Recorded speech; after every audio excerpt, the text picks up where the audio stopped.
Hi, I'm Amanda Morrall, Personal Finance Editor with Interest.co.nz, and welcome to Take an Interest in Your KiwiSaver. I'm pleased to introduce our newest staff member, Craig Simpson, who joins us as an in-house analyst. Now, Craig's an authorized financial advisor with a financial planning background, which is very useful for me, so I'll be taking advantage of you lots, Craig. That's correct. So Craig is joining us to talk about another KiwiSaver Q&A that we received. It's a bit complex and rather long, but we'll break it down and get through the parts because I think it might be quite interesting to some of our viewers. So here's the first part of the question, and it says, are we able to use our accumulated KiwiSaver funds subsequent to having bought the home? And second, are we able to use the funds to reduce the capital on a non-commercial mortgage? So there's some good news and some bad news, I'm afraid, and I'll start with the bad news. After the fact, no, you cannot access your KiwiSaver funds to pay down your mortgage.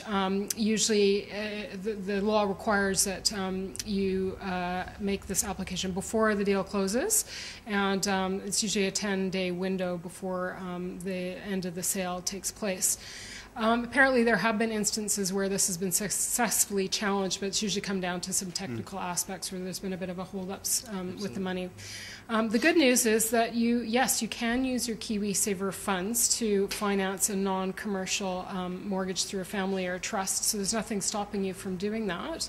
Again, you just have to show all the documentary evidence that you would normally do in a first-time home purchase before your provider will release the monies via a solicitor. So I spoke with one of the default providers, one of the larger ones out there, and as far as they were concerned, nobody had actually trialed this yet, but they were interested to see what would happen if they would, and obviously were open to it. They said there was no hang-ups that they could see that would prevent this. And in terms of the number of applications starting to come through now, that's sort of increased because actually the 3-year window opened up on July 2010. So now, for this particular provider, about 150 applications are coming through on a monthly basis in terms of application for the first-time home withdrawal. So that brings me to the last part of the question. This is the most interesting part. Now, the reader was wondering whether it would be better off, had they been able to get that money, to use to pay down the capital on their mortgage or to actually put into a savings account. Now, I'll just review their circumstances in brief. They were a couple approaching their 40s. They had above average incomes. Had they been able to access their KiwiSaver funds, they would have been eligible between the two of them for about $35,000. Right. Their mortgage is about $270,000, and they borrowed at a term that was 3% above the OCR, so that would bring them to a lending rate of about 5.5, which is comparable with what you get with a floating mortgage. So there's several scenarios to review, and the other last part of the piece is that they have about $500 a month extra discretionary money that they could use to either put into a savings account or to pay down that mortgage. So Craig, had they been able to access that money, if they did it before their home sale closed, what position would that have left them in? How much better off would they be having put $35,000 potentially down on that mortgage? So first of all, what we're discussing is a generalised situation. So as an authorised financial advisor, I'm just providing a class advice, so it's general in nature. So had they put the $35,000 out of the KiwiSaver into paying off their debt, they would have saved themselves around $39,000 in interest over the period. Of the repayment period, and we've worked that through as 15-year repayment period. Okay. So from that aspect, there's some reasonable savings to be made. Right. 39,000 is not to be sneezed at. Okay, so they're probably crying a little bit, but it's not all bad. So if they're in a position that they've got an extra $500 a month that they could be fast-tracking on the mortgage, and I'm assuming their family won't hit them up with any penalties if it's a nice family deal. So would they be better off, again, investing that money or actually paying off the mortgage, do you think? Well, there's always the school of thought that paying off the debt is always best. And the numbers that we've run here internally suggest that if they concentrated on paying their debt down, they would save around $35,000 in interest payments. Okay. As opposed to not paying their debt off.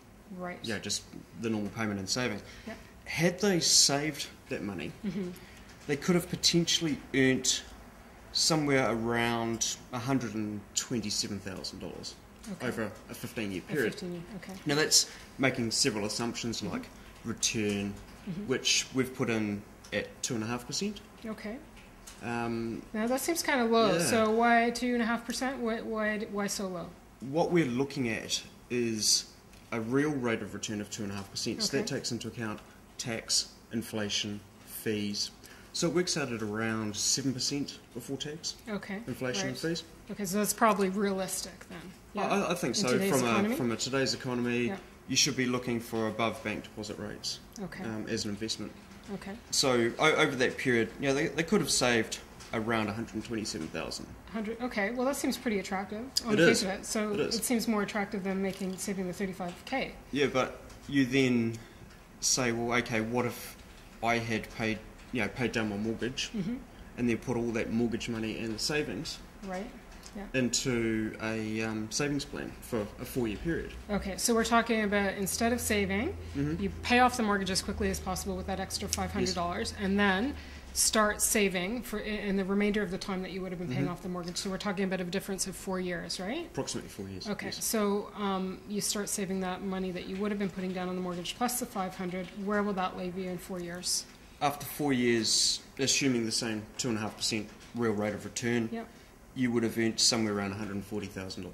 Okay, right. So that's not so bad either. No. Yes. No. So there is an incentive to pay down the mortgage as fast as you can. Okay. And then spend time depositing the money into a savings account or a portfolio, generating a return over that 4-year period. $140,000 goes towards little nest egg. They've still got another, if they're in their 40s, after 11 years they're only in their early 50s. Plenty of time to keep saving through to 65. So some savers might suggest that, oh well, if they've got 5.5 and maybe interest rates are going to go up, actually that's a pretty good deal. So why not take advantage of the saving opportunity if maybe perhaps they've got this, what could turn out to be in a few years, a really good deal on boring. What are some of the risks if you decide to go that pure savings rate? Route, rather. Yeah, I think it comes down to the market. It is one of the risks, because we don't know what the market's going to do over the next 5, 10, 15 years, let alone tomorrow, the next minute. Yeah. So that's a variable which we can't control. Right. Yeah. So that's one of the risks. One of the other risks is that they divert those funds into some other leisure activity, or buy a boat, or upgrade the car, or kids' tuition. You also look at a trap that a lot of people fall into, is that once they've paid off their mortgage, for example, they then buy a bigger home. Right. So there's always something to spend your money on. So you've got to have a real commitment to saving over a long period of time to make it really work. And very few people have that self-discipline. That's one of the problems that you face with a long period of savings. Right. It's that commitment to a regular deposit. Right. Each time out of your pay. Yeah, and is it from a psychological perspective? Is it easier to save for a shorter time frame as well? That you can think that's a bit more achievable for those 4 years to just channel that savings in? I think when you break it down and you look, we've got 4 years, 12 months, 48 periods is a lot easier than saying, well, I've got 15 years of 12 months, 600 odd periods, and it is psychological. I think it's easier to commit to a short term. As we were talking off camera, around the weight loss, for example. Little chunks. Yeah. Make it easy. I can do 5 pounds, but I can't save 50 Absolutely. Pounds. No. Okay, and there is one other silver lining, I guess, in missing out on the first time home withdrawal, and that would be that money is actually going to stay invested for, they've still got 25 years to go, another 35K. I'm imagining that would make a not insignificant difference to the retirement savings as well. It would, because it's compounding the return on a larger amount. And over time, that will compound and compound, so you end up with an even bigger amount. You take that money out, obviously you're compounding on a low amount. Right. So it's all comparable over time. Excellent. Well, Craig, thank you very much for enlightening me on the savings versus paying down debt debate. I'm Amanda Morrall, Personal Finance Editor with interest.co.nz, and this has been another issue of Take an Interest in Your KiwiSaver.